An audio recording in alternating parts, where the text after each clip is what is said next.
جب کسی کا حق لے، کہیں کسی کا حق پامال ہوا، تبھی کوئی معاشرے میں امیر بنا۔ تو اس نظریے کے مطابق اگر آپ ہر امیر کو دیکھنا شروع کریں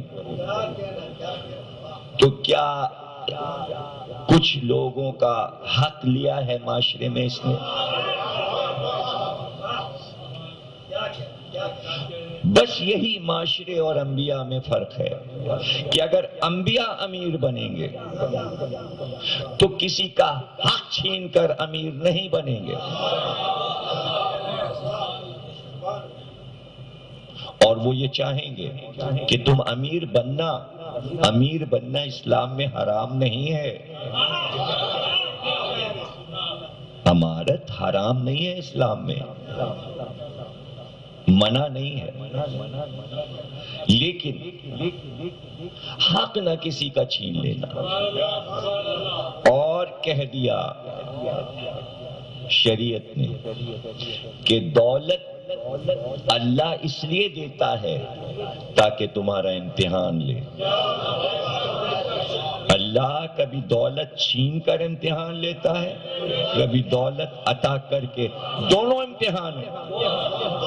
دولت مند ہونا بھی اللہ کی بارگاہ میں امتحان ہے، اور غریب ہونا بھی امتحان ہے۔ ہم نے دولت دی تمہیں اس لیے تاکہ تمہارے ذریعے سے ہم اپنے کچھ بندوں کو رزق پہنچا سکیں۔ اس لیے ہم نے قرآن میں کہا ہے اپنے لیے خیر الرازقین، خیر میں ہوں رازقین کا، یعنی میں انصاف کے ساتھ تقسیم کرتا ہوں، لیکن جنہیں میں نے رزق دیا اس لیے کہ تم بھی میری طرح تقسیم کرو، انہوں نے دبا لیا، انہوں نے عطا نہیں کیا۔ یہی فرق ہے معاشرے میں اور انبیاء میں۔ انبیاء کو اگر دولت دی جائے تو وہ تقسیم کرتے ہیں، اور یہ تصور غلط ہے کہ نبی امیر نہیں ہو سکتا، یہ تصور غلط ہے۔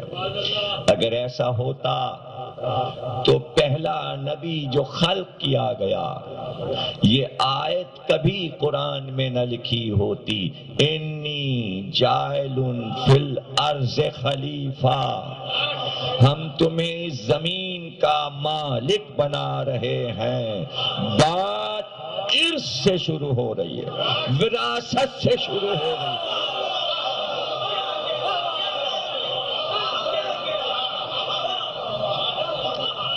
یہ کہا گیا فاطمہ زہرا سے کہ آپ کے باپ آپ کو جاگیر دے کر کیسے جا سکتے ہیں، اس لیے کہ نبی نہ کسی کا وارث ہوتا ہے نہ کسی کو وارث بناتا ہے۔ پے در پے فاطمہ زہرا نے قرآن کی آیتیں پڑھ کر بتایا کہ داؤد کے وارث سلیمان ہوئے، ایک عظیم حکومت کے مالک ہوئے، اور زکریا کی جائیداد کے وارث یحییٰ ہوئے۔ کیا تم نے قرآن کو پسے پش ڈال دیا؟ کیا جہالت کا نظام لانا چاہتے ہو؟ اب میں کچھ کہنا چاہتا ہوں آپ سے کہ دولت مند ہونا اسلام میں حرام نہیں ہے۔ نبی دولت مند ہو سکتا ہے، لیکن اگر علی کا خطبہ آپ کو یاد کہ کسی کا حق چھینا ہے تب تم امیر بنے ہو، 23 برس محمد نے پوری امت کا حق دے دیا، تب بیٹی کو دیا۔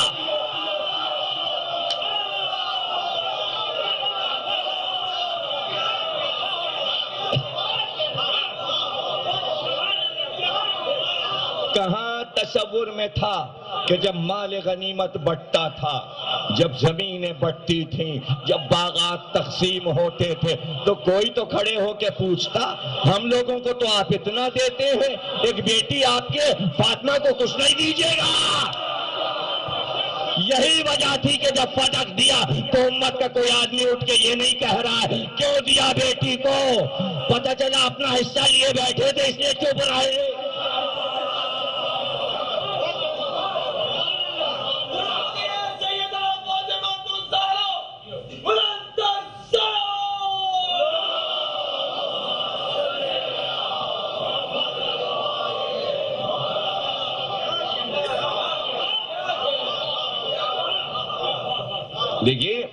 میں کبھی بھی کوئی موضوع اس وقت تک نہیں رکھتا جب تک کہ وہ موضوع چھیڑا نہ جائے.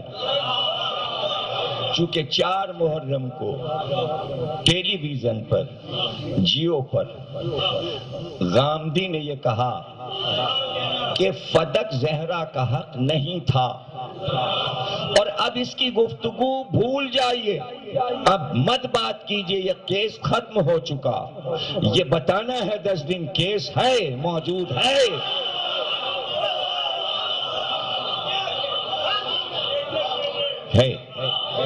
بڑی کوششیں ہیں لوگ.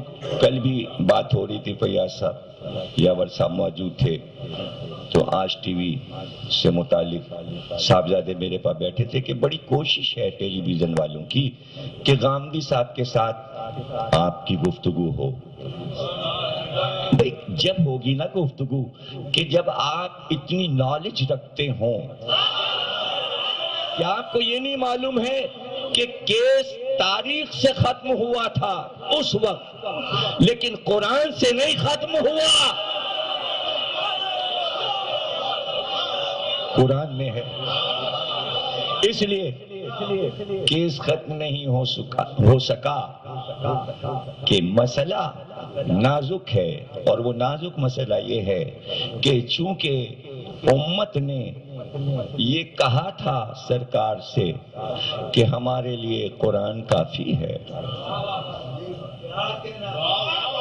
قرآن کافی کا مطلب یہ ہے کہ جو بھی ہمارے اوپر آفت آئے گی ہم آیت سے فائدہ اٹھائیں گے. پہلی منزل یہ آفت آئی کہ عدالت میں نبی کی بیٹی کھڑی کہہ رہی تھی میری جاگیر واپس کرو، تو فوراً قرآن کی آیت پڑھ کر کہتے کہ آپ کا حق قرآن سے نہیں بنتا. تو حدیث سنا کر کہا نبی نہ کسی کا وارث ہوتا ہے نہ وارث بناتا ہے. تو فاطمہ نے کہا تم تو کہہ رہے تھے قرآن کافی ہے، آیت پڑھو، حدیث کیوں لائے ہو؟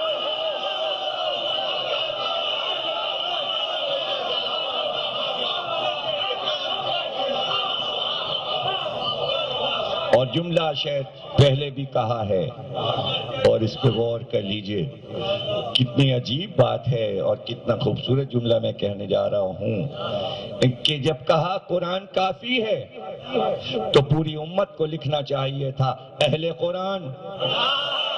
دعویٰ کیا قرآن کا، لکھا اہل حدیث.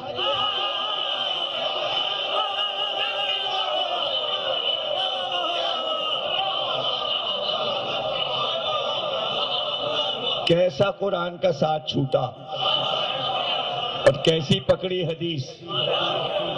یہ ہوا کیا؟ یہ ہوا کیا؟ اس لیے کہ پیغمبر نے دی تھی حدیث. میں تمہیں 2 گراں قدر چیزیں چھوڑ رہا ہوں، ایک قرآن ایک اہل بیت. یہ تھی حدیث، چھوڑ دیا حدیث، پکڑا قرآن. اہل بیت کو چھوڑا گویا حدیث کو چھوڑا قرآن کو لیا. لیکن توفیق نہ ہوئی کہ اہل قرآن بنتے، بنے اہل حدیث. جو چھوڑا تھا وہی پکڑا، جو چھوڑا تھا وہ پکڑا. تو یہ گفتگو ہوگی، گفتگو یہ ہوگی اس حدیث پر کہ نبی وارث ہوتا ہے کہ نہیں ہوتا، وراثت میں کیا ملتا ہے. اب وہ ساری گفتگو سامنے آئے گی چونکہ قانون کی روشنی میں ہم قانون کی روشنی میں دیکھیں گے. اور قانون سب سے بڑا قرآن ہے. قرآن کے بعد قانون حدیث ہے، شریعت ہے، پھر ساری دنیا کا قانون ہے، اور پھر پاکستان کا بھی قانون ہے، اسلامی قانون. اور آج کل قانون پہ آفت آئی ہوئی ہے. آج کل قانون پہ بڑی آفت آئی ہوئی ہے. اور وہ آفت اس لیے آئی کہ قانون دیکھتا کہیں اور کہیں اور دیکھ رہا ہوتا ہے.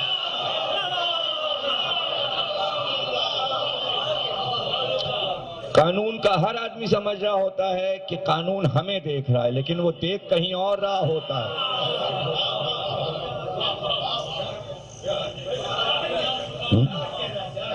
تصویر غور سے دیکھیے گا، چھپی ہوئی ہے، قانون کی تصویر چھپی ہوئی ہے.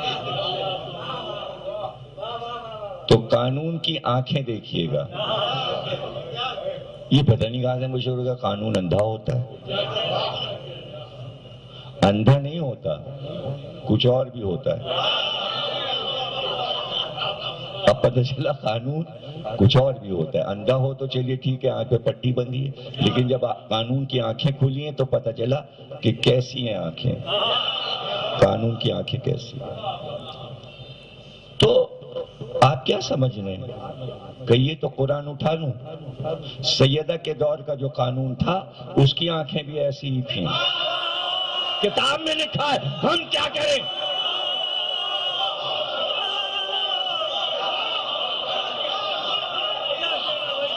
لکھا ہوا ہے، کتابی حوالہ ہم دیں گے آپ کو، آپ پڑھ لیجئے گا. جملے اس میں لکھے وہ ہم نے کہے نہیں جو کتاب میں لکھے ہیں. ہم نے تو بہت خوبصورتی سے آپ کو سمجھا دیا. لفظ تاریخ میں لکھا ہے، وہاں لکھا ہوا ہے. اس لیے میں کہتا ہوں پڑھیں بھی، جتنا سنیں اتنا ہی پڑھیں تو اور لطف دوبالا ہوگا. وراثتی تو تھی ہے کہ اللہ نے کہا ہم تمہیں زمین کا مالک بنا رہے ہیں. تو کیا تھا زمین پہ؟ کوئی مکان بھی نہیں بنا ہوا تھا. اس وقت تو کوئی کھیتی باڑی بھی نہیں شروع ہوئی تھی. چٹیل بنجر زمین آدم کے نام لکھ دی اللہ نے. یہ زمین دے رہے ہیں تمہیں، عرض. اس میں یہ شرط نہیں ہے کہاں کی عرض. اگر یہ چھوٹی چھوٹی باتیں خوبصورتی کے ساتھ ذہن میں پڑی ہو کہ بھائی آدم کو جب اللہ زمین دے رہا ہے تو ملک تھوڑی بنے ہیں. کیا تصور میں آپ کے کہ یہ ہندوستان ہے، یہ سعودی عرب ہے، یہ امریکہ ہے، یہ آسٹریلیا ہے، یہ جو گلوب نقشہ بنا ہوا ہے، تو کیا یہ آدم سے پہلے بن گیا تھا؟ یہ نقشہ آدم سے پہلے بن گیا تھا. سب ایک عرض تھا.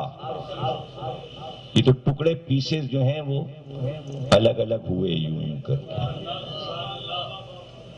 بیچ بیچ سے پانی نکلا، عرض پھٹی، ورنہ سب عرض ہی عرض. ٹکڑے اگر جڑ جائیں، اوپر سے آسٹریلیا ہے یوں آ کے ایسے جڑ جائے. یہ جو ہندوستان کا تکونا وہ نکلا ہوا ہے وہ اس میں جڑ جائے، ادھر سے افریقہ کھس کے وہ جڑ جائے، یہ سب بند ہو جائیں. یہ پھول کی کلی جیسے کھلتی ہے ایسے.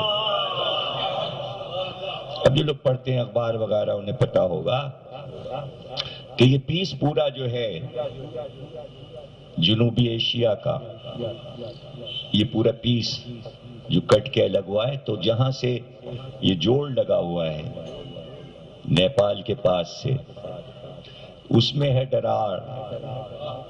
وہ ہلتا ہے، اپنے جوڑ کی طرف کھنچتا ہے کہ میں جڑ جاؤں تو زلزلہ آتا ہے. یہ سب ڈیٹیل آ چکی جب کشمیر کا زلزلہ آیا.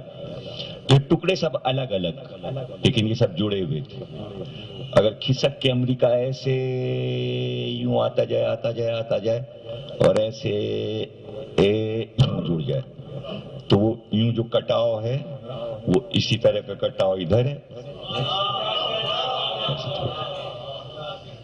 اور دوسری طرف جاپان ہے، ادھر سے امریکہ یوں جڑے. تو یہ سب پورا ایک چٹیل میدان ہے جسے اللہ کہتا ہے عرض.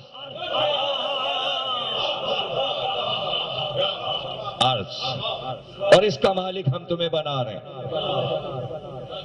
اب یہ پوری جائیداد قرآن کے مطابق، انجیل، توریت، زبور کے مطابق آدم کے نام لکھی ہوئی ہے. اب آدم کی اولاد کاغذات دکھائے کہ اگر آدم نے تقسیم کی ہے جائیداد تو کس کو کتنی کتنی زمین دی ہے. اور اگر کاغذات نہیں ہے لوگوں کے پاس، بینامہ نہیں ہے، تو زمین قیامت تک آدم کی ہی رہ گئی. اس لیے کہ آج پکاری انی جاعل فی الارض خلیفہ.